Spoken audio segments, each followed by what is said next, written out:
of course, is the context, and also to give us more information, in fact, as to what sense we need to make of the statement by the Chinese president. We're being joined by Professor Miles Yu. He's a professor and a senior fellow and a director of China Center at the Hudson Institute, is in fact joining us in this broadcast.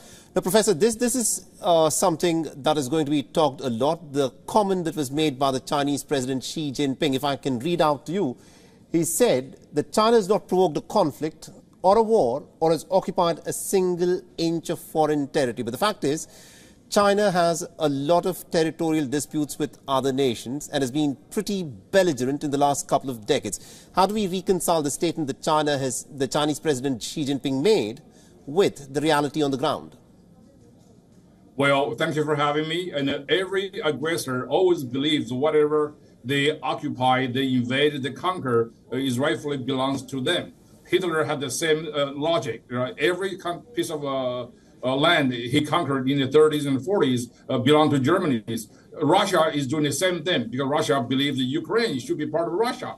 China followed the same logic of aggression.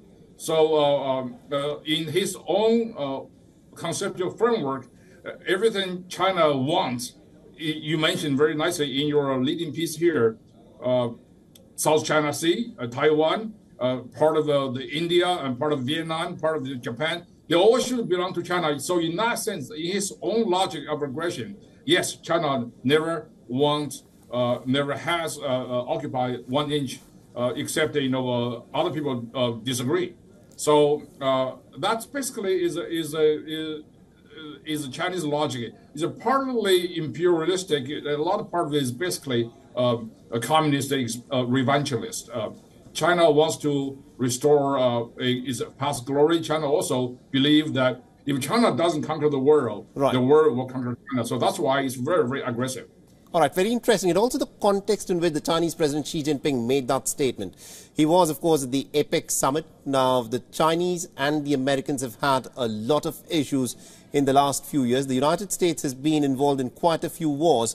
The most recent one, of course, is the war in Ukraine, and the Americans are also arming Israel in its campaign in Gaza. Was the Chinese president taking a pot shot at the Americans? Well, oddly enough, the issue of Ukraine and Hamas war on Israel didn't really surface because China and the United States have talked about this over the past year or so repeatedly. And I think the United States has given China the red line repeatedly since Bali and also this March, that the United States absolutely will sanction China if China provides lethal assistance to Russia in the war in Ukraine. Right. And China also is warned not to support Iran in the war in the Middle East. So that's why during the summit, between the meeting between Biden and Xi, right, this issue was not really emphasized, not even mentioned in my view. All right. My final quick question to you is this. Now, there is another thing that actually grabbed all the headlines when President Joe Biden again referred to the Chinese President Xi Jinping as a dictator. The headline said that the American Secretary of State Anthony Blinken has been working behind the scenes, visibly winced when the American President Joe Biden referred to Xi Jinping as a dictator. He's done it again. He's done it before. He's done it again today. What do you think is going to be the impact of this kind of a statement by the American president on the America-China relationship?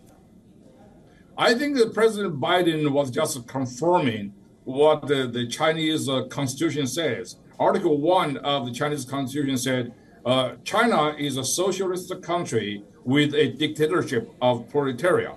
Xi Jinping is head of that dictatorship. Therefore, he's a constitutionally designated dictator. So there's no sort of a legal issue there. The reason why China acted such a way is because China is very thin-skinned and they cannot really sort of communicate with the international community with candor. All right. Very interesting. Thank you very much indeed, Professor Yu, for joining us and getting us that perspective then. You're welcome. WION is now available in your country. Download the app now and get all the news on the move.